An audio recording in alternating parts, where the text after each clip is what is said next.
What's our biggest challenge moving forward? Well, the two greatest threats to the country are our debt, which is unprecedented level of debt compared to our economy. We haven't had that since World War II. We've got nearly $35 trillion. We're adding about $1 trillion every 4 or 5 months. This president did nothing to address the debt. He has caused the massive increase in the debt with an unprecedented $11 trillion in new spending in 3 years.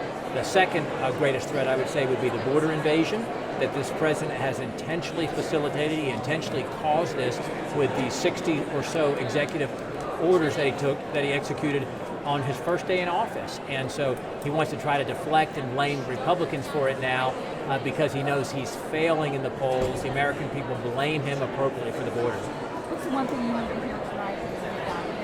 I wanted to hear him apologize to the country for the harm that he's caused and to say he's going to reverse course and do a 180.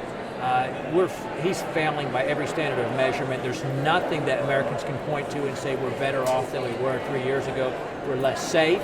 Our borders open, our military is weakened, our standing on the national stage has been diminished.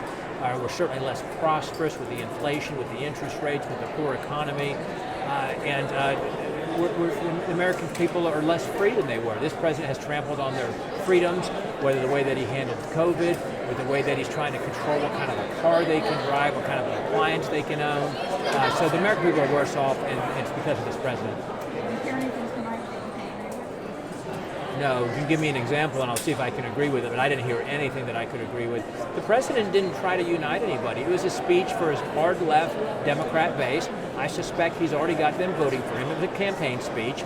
It was very negative, very backward looking. There was nothing forward or hopeful or visionary. There was very little that I would say that would help him with swing voters or moderates or independents who are suffering just like everybody else. They're not going to give him the benefit of the doubt like the left-wing base who he was speaking to tonight. There was a Gallup poll that came out saying Americans are frustrated because they don't feel like anything's getting done.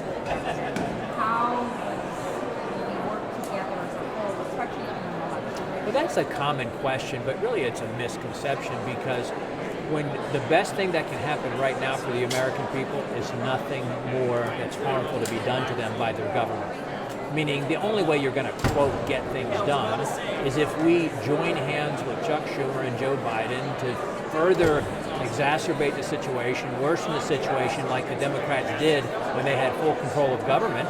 The Democrats are not trying in any way to compromise with the Republican House. I mean, give me an example. They're not trying to compromise in any shape or fashion.